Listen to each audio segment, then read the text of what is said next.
ایک بادشاہ کی کوئی اولاد نہ تھی۔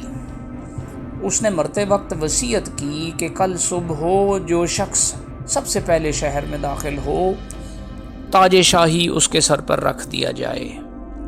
دوسرے دن سب سے پہلے جو شخص شہر میں داخل ہوا وہ ایک خستہ حال بھکاری تھا جس کی ساری عمر بھیک مانگتے اور پیوند لگے کپڑے پہنے گزری تھی۔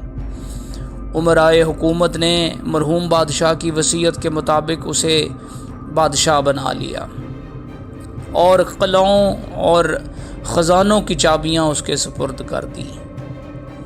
کچھ عرصہ تو نظام حکومت ٹھیک ٹھاک چلتا رہا، پھر بعض امیروں کی سرکشی کی وجہ سے اس میں خلل پڑنا شروع ہو گیا اور ملک کا ایک حصہ اس کے قبضہ سے نکل گیا۔ انہی دنوں اس کا ایک پرانا ساتھی سفر سے واپس آیا، اپنے دوست کا شاہانہ کروفر دیکھ کر بہت خوش ہوا اور اس کو مبارکباد دیتے ہوئے کہا کہ اللہ تعالیٰ کا احسان ہے کہ بخت نے تیری یاوری کی، اقبال و دولت نے تیری راہبری کی، یہاں تک کہ تیرا پھول کانٹے سے اور کانٹا تیرے پیر سے نکل گیا۔